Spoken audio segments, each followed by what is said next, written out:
After I tested HIV positive in 1996, the doctor could only promise me 10 years to live with these new medications. I was taking 27 pills a day.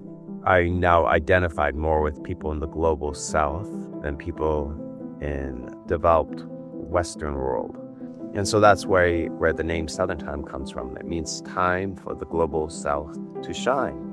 And then I nearly died from AIDS in 2009, which is why I now walk with one or two canes, depending how fast I want to go. I have two speeds. Yeah, it's challenging being disabled, but I'm still here. I wrote scripts to be a series of movies in the 2010s, and the first season is fully written. It's ready to start pre-production.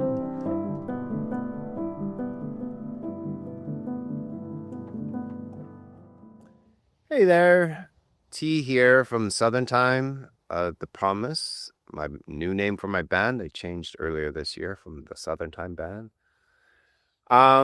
Been a long time since I did a off-the-cuff video like this. Been a few years, actually. So background for those who don't know, I've been at this project, Southern Time Project, formally since 2005.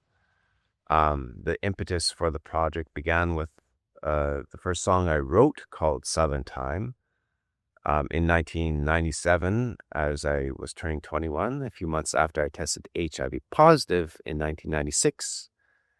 I was in Germany at the time and just sacrificed everything to get there, more than ways in one. And then a month after I began my studies, I tested HIV positive. Came home back to Vancouver after one semester, and my classical music career was over. I was studying cello in a German music Hochschule. I was like, what do I do now? The doctor could only promise me 10 years to live with these new medications that just came out in 96 called protease inhibitors. They were the game changer with HIV and AIDS. But at that time in the 90s, it came with a lot of harsh side effects. I was taking 27 pills a day. And so I was like, great. If I'm only going to live 20 years until I'm 30, then what I do with the rest of my life. And after I tested HIV positive in 96, after the next few months as I turned 21, I watched documentaries on Bob Marley and John Lennon, and I now identified more with people in the global south than people in the so-called developed Western world. I've identified more with the majority of humankind than people in the privileged and spoiled West. And so that's where the name Southern Time comes from. It means time for the global South to shine. Or, in other words, equity for all, that everyone should have the opportunities and privilege that people in the West have. So equality, basically. And so it means time for anyone who feels exploited. It's just not. There's a lot of people in the global South living in the so-called developed world, as I soon came to realize over the next few decades. And, and anyone who feels marginalized, exploited, disenfranchised, or impoverished, discriminated against. So fast forward to my journey, I took the very toxic HIV meds for the first 2 years, and then I became an HIV distant. I didn't stop taking my meds and seeing a doctor for 10 years. And then I nearly died from AIDS in 2009, which is why I now walk with one or two canes, depending how fast I want to go. I have two speeds. With one cane, it's very slow. With two canes, it's slow. So I can't run. It's challenging being disabled. but I'm still here. I spent 6 months in the hospital in 2009, and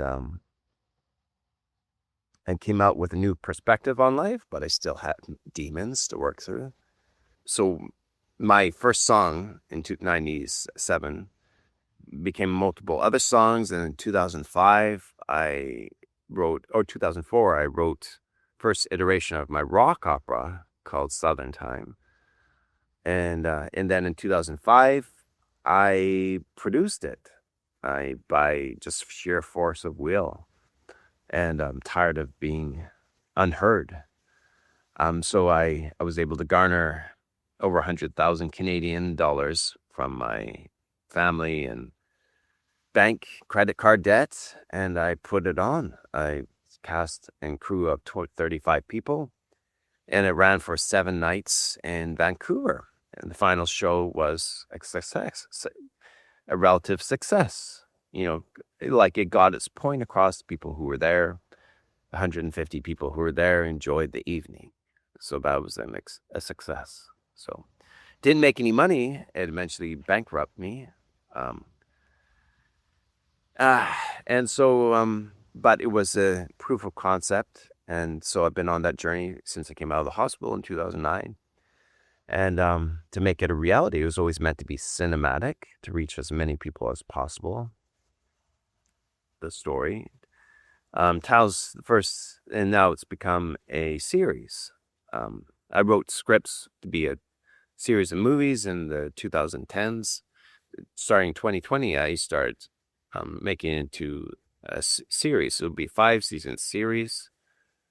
And the first season is fully written, it's ready to start pre-production. As long as we can find an investor, lead investor, and then then the dream will start. Will start being realized, right? So then my company has 2 aspects. It's media and it's tech. So because I never wanted to sell my story to Hollywood because they would bastardize it and, you know, make it a one-hit interesting story, whatever, and the power to change the world would be lost. And so I'm looking for an impact investor since 2020. And I'm finally getting there, getting to the place. So I've tried everything. I've spent probably $100,000 through scams and efforts since my journey began, or since 2005, sorry. And on top of that, initial funding of the stage production. But now I'm finally in a place in my soul, in my life, and my business. It's a very strong model. It's a hybrid model that I feel, it takes time. It's hard to get investment, as any entrepreneur will know, but it's starting to finally happen. I met my first ideal investor about a month ago, or just under a month ago, at a festival, Startup Fest in Montreal. I feel it's because the fundamentals of my company are strong. We're pre-revenue, but it's been developed enough. It's very strong now. So it's going to happen. And what do I credit that with? You really have to change your inner self. You have to become, sort out your demons, right? That's where it is. Then you will know what you really want to do. It's easy to take the evil path, and many people do. And that's where they are in their journey. But if you want to really make the world a better place and you haven't sorted out your demons, there's a clash there. There's a harmonic dissonance. I'm a musician, as you can see. What it comes down to, what I realized, I have a great family now. I have a beautiful wife, inner and outer. She's a very good person for me. And it's been challenging for me to realize that, you want to change this ideal or whatever.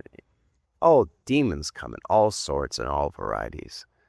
But I realized we've been married since 2020 and met her in 2017. And we have a beautiful son, also born in 2020. And, just as every parent should know, and probably most do, is that children are a gift from God, right? And they really are closer to God. If you're not right with source, you, you know, you might, if you go the other side, the dark side, the evil side, oh, sure, you can become a trillionaire if you want to be. You can have all the power you want in the world. But if you go for the good side, the God side, then it's going to be challenging, but that's where the real work is done here. I think that's the reason for this. This is just a playground, a game for us to develop our souls. And so when you look at it that way, what does success mean, right?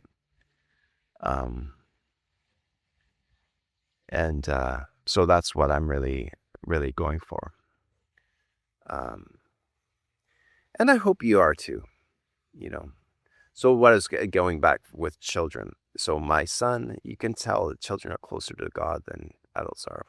And I recognized that when I was young, I was closer to God. Until now, really, because I've worked through my demons that I acquired over the years, right? I know that we are spiritual beings having a human experience. And so that's put things into perspective. What allowed me to get here was that I always had, since I was a child, I always wanted to make the world a better place. I wanted to be the best person I could be. And then things happened. I got taken off that path a lot.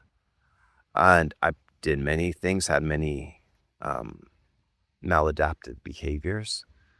But I always wanted to be, I always had that mind in the back of my heart, in my soul, that I came here to make the world a better place and to be the best version of myself I could be. So that's what always brought me back from the brink, gave me the resilience to keep on pushing forward. And now life is good. Life is really good because I'm good inside, right?